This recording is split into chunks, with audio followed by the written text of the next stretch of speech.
اور اللہ ہی نے تمہارے آرام کے لیے اپنی پیدا کی ہوئی چیزوں کے سائے بنائے اور پہاڑوں میں غار بنائے اور تمہارے لیے کرتے بنائے جو تم کو گرمی سے بچائیں، اور ایسے کرتے بھی جو تم کو اسلحہ جنگ کے ضرر سے محفوظ رکھیں۔ اسی طرح اللہ اپنا احسان تم پر پورا کرتا ہے تاکہ تم فرمانبردار بنو۔ بس اگر یہ لوگ روگردانی کریں تو اے پیغمبر تمہارا کام فقط صاف صاف پہنچا دینا ہے۔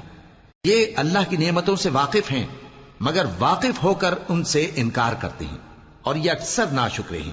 اور جس دن ہم ہر امت میں سے ایک گواہ یعنی پیغمبر کو کھڑا کریں گے، پھر نہ تو کفار کو بولنے کی اجازت ملے گی اور نہ ان کے عذر قبول کیے جائیں گے۔ اور جب ظالم لوگ عذاب دیکھ لیں گے تو پھر نہ تو ان کے عذاب ہی میں تخفیف کی جائے گی اور نہ ان کو مہلت ہی دی جائے گی۔ اور جب مشرک اپنے بنائے ہوئے شریکوں کو دیکھیں گے تو کہیں گے کہ پروردگار یہ وہی ہمارے شریک ہیں جن کو ہم تیرے سوا پکارا کرتے تھے، تو وہ ان کے کلام کو مسترد کر دیں گے اور ان سے کہیں گے کہ تم جھوٹے ہو۔ اور اس دن اللہ کے سامنے سرنگوں ہو جائیں گے اور جو طوفان وہ باندھا کرتے تھے سب ان سے جاتا رہے گا۔ جن لوگوں نے کفر کیا اور لوگوں کو اللہ کے رستے سے روکا، ہم ان کو عذاب پر عذاب دیں گے اس لیے کہ شرارت کیا کرتے تھے۔ اور اس دن کو یاد کرو جس دن ہم ہر امت میں سے خود ان پر گواہ کھڑے کریں گے، اور اے پیغمبر تم کو ان لوگوں پر گواہ لائیں گے۔ اور ہم نے تم پر ایسی کتاب نازل کی ہے کہ اس میں ہر چیز کا بیان مفصل ہے اور مسلمانوں کے لیے ہدایت اور رحمت اور بشارت ہے۔ اللہ انصاف اور احسان کرنے اور رشتہ داروں کو خرچ سے مدد دینے کا حکم دیتا ہے اور بے حیائی اور نامعقول کاموں سے اور سرکشی سے منع کرتا ہے، اور تمہیں نصیحت کرتا ہے تاکہ تم یاد رکھو۔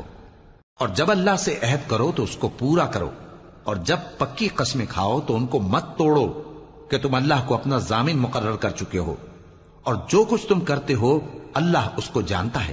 اور اس عورت کی طرح نہ ہونا جس نے محنت سے تو سود کاتا پھر اس کو توڑ کر ٹکڑے ٹکڑے کر ڈالا، کہ تم اپنی قسموں کو آپس میں اس بات کا ذریعہ بنانے لگو کہ ایک گروہ دوسرے گروہ سے زیادہ غالب رہے۔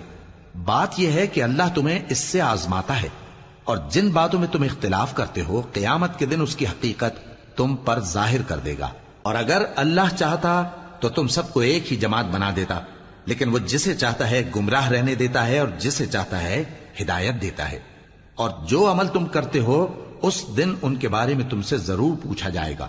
اور اپنی قسموں کو آپس میں اس بات کا ذریعہ نہ بناؤ کہ لوگوں کے قدم جم چکنے کے بعد لڑکھڑا جائیں، اور اس وجہ سے کہ تم نے لوگوں کو اللہ کے رستے سے روکا تم کو سزا چکھنی پڑے اور تمہیں بڑا سخت عذاب ملے۔ اور اللہ سے جو تم نے عہد کیا ہے اس کو مت بیچو اور اس کے بدلے تھوڑی سی قیمت نہ لو، کیونکہ ایفائے عہد کا جو صلہ اللہ کے ہاں مقرر ہے وہ اگر سمجھو تو تمہارے لیے بہتر ہے۔